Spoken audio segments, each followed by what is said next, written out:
ಹಗರಿಬೊಮ್ಮನಹಳ್ಳಿ ಪಟ್ಟಣದ ಪ್ರಮುಖ ಆಕರ್ಷಣೆಯಾಗಿರುವಂತಹ ಶ್ರೀ ಆಂಜನೇಯ ದೇವಸ್ಥಾನದಲ್ಲಿ ಇತ್ತೀಚೆಗೆ 33ನೇ ವರ್ಷದ ಕಾರ್ತಿಕ ಮಹೋತ್ಸವವನ್ನು ಅತ್ಯಂತ ವಿಜೃಂಭಣೆಯಿಂದ ಆಚರಿಸಲಾಯಿತು.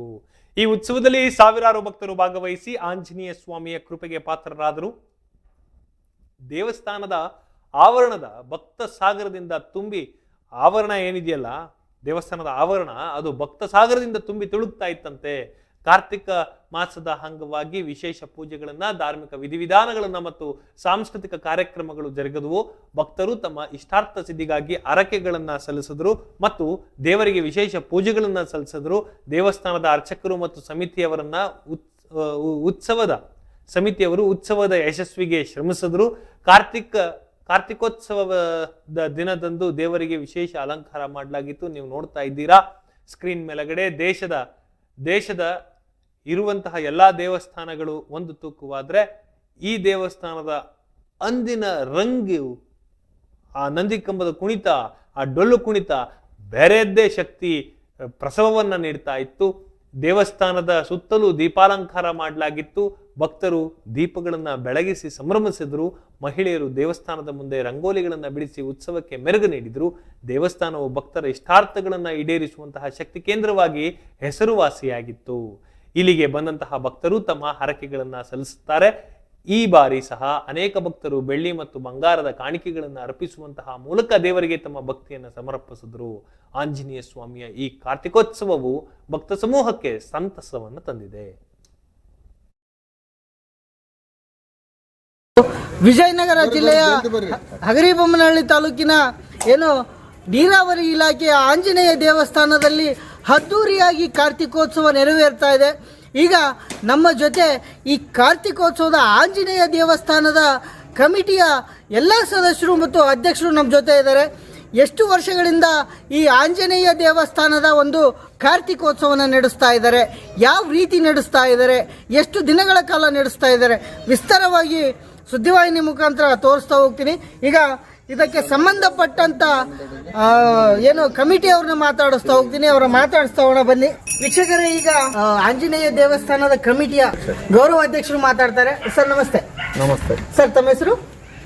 ಕೃಷ್ಣಮೂರ್ತಿ ಅಂತ ಹೇಳಿ, ನೀರಾವರಿ ಆಂಜನೇಯ ಸ್ವಾಮಿಯ ಕಾರ್ತಿಕೋತ್ಸವ ಮತ್ತು ದೇವಸ್ಥಾನದ ಗೌರವ ಅಧ್ಯಕ್ಷರಾಗಿ. ಸರ್, ಈಗ ಕಾರ್ತಿಕೋತ್ಸವ ಎಷ್ಟು ವರ್ಷಗಳಿಂದ ನಡೆಸ್ತಾ ಇದ್ದೀರಾ, ಯಾವ ರೀತಿಯಾಗಿ ನಡೆಸ್ತಾ ಇದ್ದೀರಾ? ಸುಮಾರು 33 ವರ್ಷಗಳ ಕಾಲ ಈ ಕಾರ್ತಿಕೋತ್ಸವ ನೆರವೇರಿಸಿಕೊಂಡು ಬರ್ತಾ ಇದ್ದೇವೆ.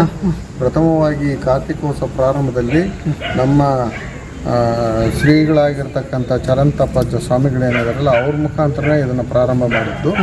ಆ ಹಿನ್ನೆಲೆಯಲ್ಲಿ ಸುಮಾರು 33 ವರ್ಷಗಳ ಕಾಲ ನಾವು ಈ ಕಾರ್ತಿಕೋತ್ಸವ ನಡೆಸ್ಕೊಂಡು ಬರ್ತಾ ಇದ್ದೀವಿ.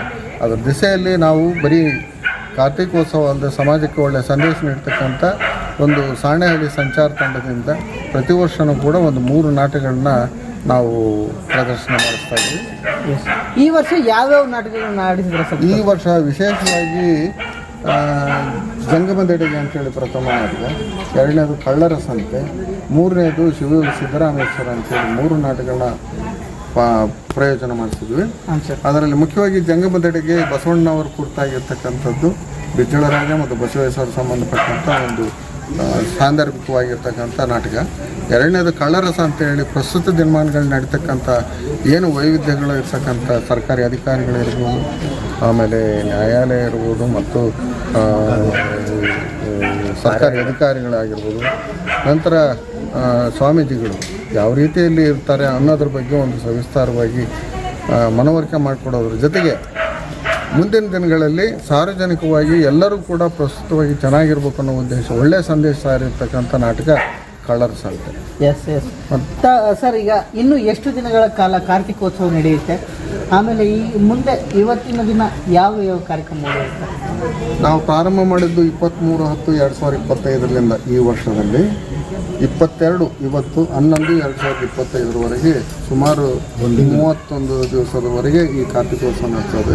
ಅದರ ಭಾಗವಾಗಿ 4 ದಿನಗಳ ಮಟ್ಟಿಗೆ 3 ದಿನ ನಾಟಕೋತ್ಸವ, 1 ದಿನ ಇವತ್ತು ಕಡೆ ಕಾರ್ತಿಕ, ಊರಿನಲ್ಲಿ ಪಲ್ಲಕ್ಕಿ ಉತ್ಸವ ಮತ್ತು ಆಶೀರ್ವಚನ ಶ್ರೀಗಳಿಂದ, ನಂತರ ಭರತನಾಟ್ಯ ಕಾರ್ಯಕ್ರಮಗಳು, ಇಂಥ ವೈವಿಧ್ಯವಾಗಿರ್ತಕ್ಕಂಥ ಪ್ರದರ್ಶನವನ್ನು ನಮ್ಮ ಭಕ್ತ ಸಾಗರಕ್ಕೆ ಸಮರ್ಪಿಸಲು ನಾವೆಲ್ಲ ತಯಾರಾಗಿದ್ದೀವಿ. ನೀರಾವರಿ ಇಲಾಖೆ ಆಂಜನೇಯ ದೇವರ ವಿಶೇಷತೆ ಅಂದರೆ ಪ್ರತಿ ವರ್ಷ ನಾಟಕದೇ ಒಂದು ವಿಶೇಷತೆ.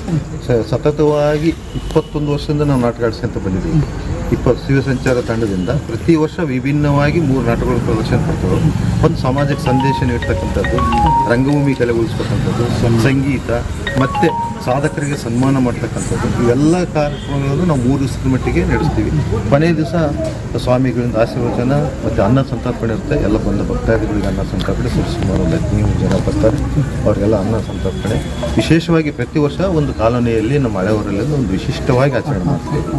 ಭಾಳ ಸುಮಾರು ಆಂಜನೇಯ ದೇವಸ್ಥಾನಕ್ಕೆ ಎಷ್ಟು ಭಕ್ತರು ಬರ್ಬೋದು ಸರ್? ಸರಿಸುಮಾರು ಒಂದು 1000-1500 ಭಕ್ತರು ಬರ್ತಾರೆ. ಎಲ್ಲ ಥರದ ಭಕ್ತರು, ಎಲ್ಲ ಥರದ ಭಕ್ತಾದಿಗಳು ಅಂದ್ರೆ ಭಕ್ತರಿಗೆ ಅನ್ಕೊಂಡಿರ್ತಕ್ಕಂಥ ಆಂಜನೇಯ ಸ್ವಾಮಿ ನೆರವೇರಿಸ್ತಾರೆ. 100% ನೆರವೇರಿಸ್ತಾನೆ. ಪವಾಡ ಪುರುಷನೇ ಅದರಾಗೆ ವಿಶೇಷವಾಗಿ ಅಂದ್ಕೊಂಡದ್ದೆಲ್ಲ ನೆರವೇರ್ತವೆ.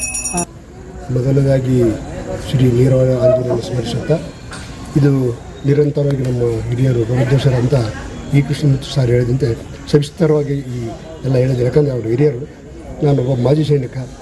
ಈ ವರ್ಷ ನನ್ನ ಅಧ್ಯಕ್ಷರಾಗಿ ಈ ಕಮಿಟಿಯರೆಲ್ಲ ಆಯ್ಕೆ ಮಾಡಿ ಒಂದು ಅದ್ಭುತವಾಗಿ, ಯಾಕಂದರೆ ಅವರ ಮಾರ್ಗದರ್ಶನದಿಂದ ನಾವು ಈ ಕಾರ್ಯಕ್ರಮವನ್ನು ನಿರಂತರವಾಗಿ ಮಾಡ್ಕೊಂಡು ಹೋಗ್ತಿದ್ದೀವಿ.